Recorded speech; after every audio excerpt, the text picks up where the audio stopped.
Hello class, today we're on chapter 2, lesson number 5, linear functions. Now we've already discussed direct variations and we're going to start building on that knowledge here in this lesson. We're going to read page 90. The deepest mine in the world, located in Carletonville, South Africa, extends more than 2 miles below the Earth's surface.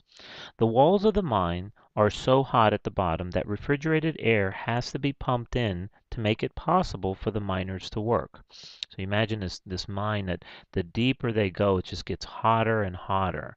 And so they have to pump refrigerated air down. Let's call that air conditioning. Otherwise, they wouldn't be able to work with temperatures that just go so high. So the temperature inside the Earth is a function of the depth below the surface. Okay, so when we talk about functions, aren't we dealing with two different things, the x and the y, two different values, let's say? So what we're reading here is that the temperature inside the Earth is a function of the depth. So when we want to know the temperature, we have to look at what depth we are at. Okay, so that's basically what we're saying there. Now, geophysicists have found that within the Earth's crust, it increases steadily as the depth rises. Okay, near the surface, the temperature is at about 20 degrees Celsius, and it increases at a rate of 10 degrees for each kilometer of depth. Now, I know we're using the metric system here. Just understand that the metric system uses Celsius. 10 degrees difference in Celsius is quite a bit. So it's not quite like our 10 degrees. Let's say we go from 80 to 90 or 60 to 70. It's a substantial change in the metric system. Now, we're also reading about depth in kilometers. Now, a kilometer is actually slightly less than a mile. I don't have the exact conversion, but think of kilometers in terms of almost, let's say, miles, okay? Now, at least in terms of its distance, it's not like, say, a centimeter, which is just closer to an inch. I believe they're like 2 or so centimeters in an inch. So kilometers are much longer distances. So a table for this function along with a graph are shown below. I already have that up here on our board. We have depth, and as the depth increases, we go from 0 to 1 to 2 to 3 to 4. These are kilometers, okay? Depth in kilometers. We also see the temperature increase. All right, so we see it at 0, it's 20 degrees, which they stated, but then it's increasing 10 degrees Celsius for every kilometer. So we see that it's now 30 at 2 kilometers below. Okay, the Earth's surface is now 40 degrees Celsius. At 3 kilometers, it's 50, and at 4 kilometers below the surface, it's 60 degrees Celsius. Okay, because the graph of the function is a straight line, the function is called linear. Now, you might say, well, isn't that a direct variation? Well, direct variation was something very particular, and you're going to see that this is different. Okay, though direct variation is a linear graph, not all linear graphs are direct variations. So let's see. Although as the depth is doubled, all right, the temperature is not doubled. Okay, the temperature at a depth of 2 kilometers, which is 40 degrees Celsius, for example, is not twice the temperature as the depth of 1 kilometer. So we're already seeing here that things are not just being multiplied. We're having another term that's being added to our formula. Something is affecting our formula differently, and we're going to see that. Furthermore, the graph does not intersect the origin because the temperature at a depth of 0 kilometers is not 0 degrees Celsius. So remember, there were two things that we're looking for in a direct variation. Yes, it is definitely a straight line, but we're not seeing it double when it doubles, and we're not seeing it intersect at the origin. Okay, so let's see. What do we have here then? Well, if we let x represent the depth and y represent the temperature, the formula for this function is, and we're going to write it down, it's y is equal to 10x plus 20. Now, a little bit different before we understood the form for a direct variation. The form was y is equal to ax, right? So it seems like we're okay up to this point, but then we're adding this over here. So that's changing our graph, and that's why we no longer have a direct variation. Okay, that's why when something is doubling on 1, let's say we go from 2 to 4, so we have the depth double from 2 to 4, we do not see the temperature doubling. Okay, so let's take a look here at the fact that its graph is a straight line does not depend on the specific numbers in the equation, but rather on the pattern of the equation. Now let's read that again.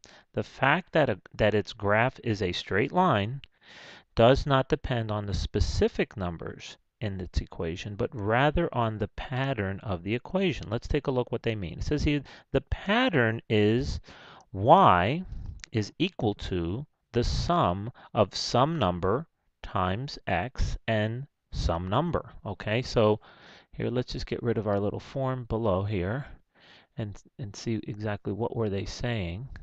They're saying that y, and I'm going to underscore y, right, is equal to, okay, that's right here, y is equal to some number.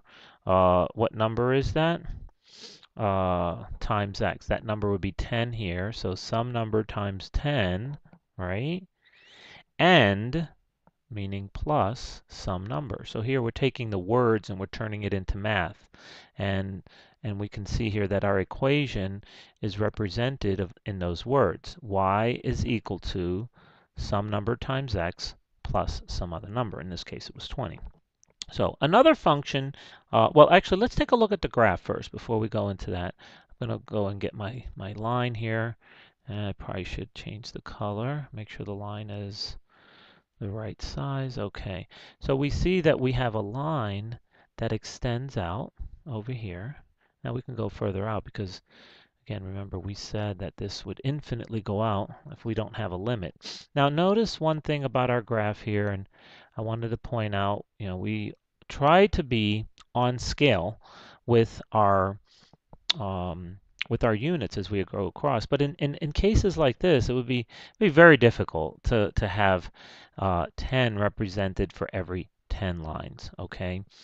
It does change our scale. To see this in the true scale, you would actually want to go 1, 2, 3, 4, 5, 6, 7, 9, 10, and then go all the way up to, I think we're going to go up to 60. We don't really have the space for it unless we really made it much smaller, and you wouldn't be able to see it as well. Nonetheless, you can change the scale. You'll notice over here, for instance, we skipped a line and put 1 and then skipped another line. So we're doing the opposite here. We're crunching everything into a line. In between the lines, there's actually 10 units. And over here, we're spreading them out. Now, the only reason that I could tell you that we're doing this first off is we don't have the room, but I just want to show you that you can change it. You just really want to be careful that when you do this, you're also noting what these units are. So here below I see, you see you have depth in kilometers, and over here we have the temperature in Celsius. So at least the person that's looking, they're not looking at this without knowledge. They're looking with understanding of what we're representing on our graph. So as we go across, we're seeing depth. And remember also that this 1 represents 10 kilometers. So it's a substantial change, let's just say, distance. And again, it's represented in the change in temperature here. So though it's not necessarily to the exact scale, you can use your graph paper this way. When you pretty much have apples to apples kind of a thing, this is more of an apples to oranges, though typically our functions are of different things. We have depth and time, and we can do all kinds of different types of functions. But if you're just doing simple math and you're using small numbers, if you're like we were doing in lesson number 2 or 3 or 4, you just want to stick to the scale of 1 is equal to 1 and 2 is equal to 2, so you can see that true scale. But again, we can do this. So I just wanted to go over why this is set up the way it is and the way they set it up in the book. You'll see in the next example that they simply went right back to the simple 1-to-1 ratio. Okay, so we have depth in kilometers, and we see that as you go deeper, the temperature rises. Okay, now let's go back. It says another function whose equation has the same pattern is y is equal to 1/2 x plus 5. So I have another graph here for us for that, and it says here that in its graph shown at the right is also a straight line. Okay, so we can we can go ahead and we can draw that up. I really needed the board space, but let's go ahead and just pop that in here. I need to get my black. Now here we're going to go 1-to-1. So it's 1, 2, 3, 4. So this would have been 5. That's how they noted that. And let's see, 1, 2, 3, 4, 5. So there'll be 5 there. Okay. And they graph it. It starts at 5. Okay. I'm just going to put a dot there. And then it seems for every 2 it goes up. Every 2 across it's going up 1. So let's go ahead and put that there. And let's place our next point up here. And we're out to 6. I think we're going to run out of room, so we won't be able to replicate the entire graph. Let's put a line across.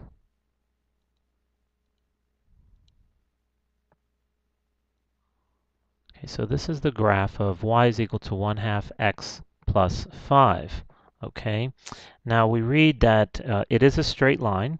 In general, a linear function is a function that has an equation of the form y is equal to ax plus b. Now let's write that down. So this is our next form that we're dealing with.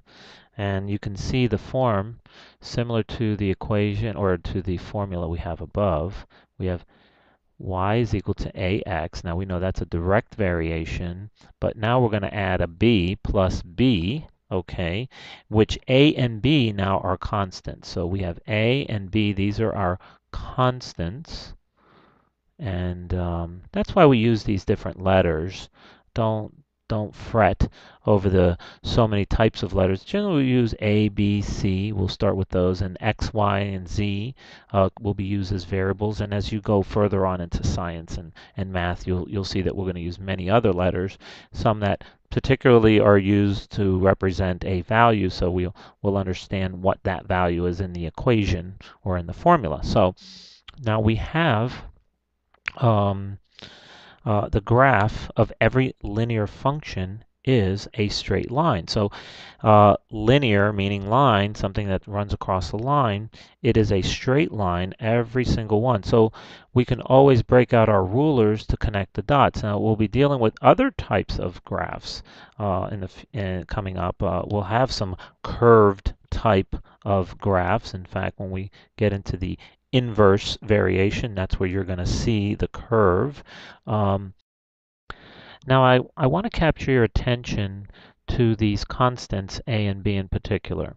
Now we know that we had a form y is equal to ax, and we understood that the value a affected to whatever degree the slope or the steepness.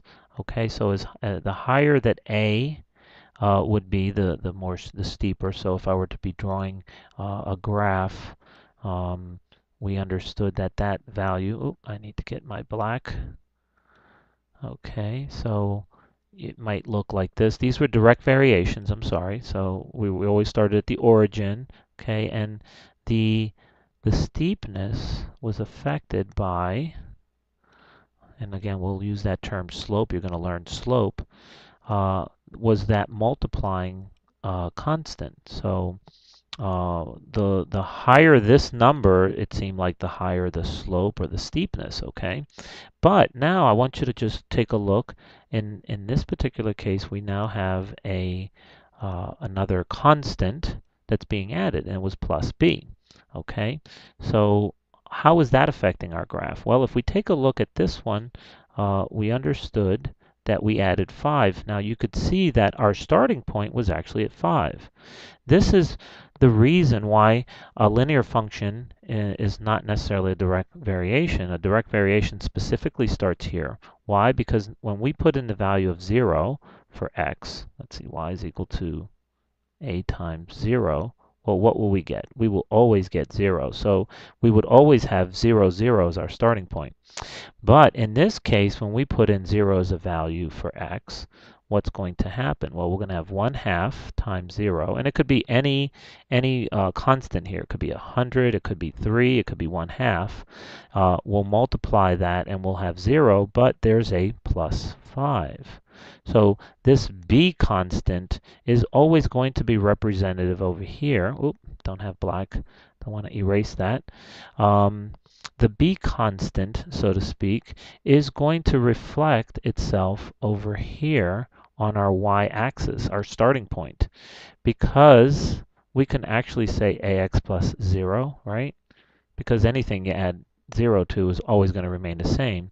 We know that our starting point was going to be at 0. But in this case, because it's at 5, we're adding 5, when we multiply by 0, our y is going to now be 5. So understand that the addition of this constant, this plus b over here, is going to affect our y-axis. Because remember, this y is equal to everything that's going on over here. And when we substitute with 0, we're still going to have a b, because we're only affecting this term a times x, which will yield 0, but that means we'll have a b value. So I just wanted to point out that how these two constants are affecting our graph. The a is affecting what we would call the slope, or the angle, or the steepness of the graph, and b is going to actually affect where the graph starts on the y-axis, or where it crosses the y-axis. And we're going to go further into this. This is leading into some of the shortcuts that we're going to learn later on. So there you have it. That's the end of this lesson.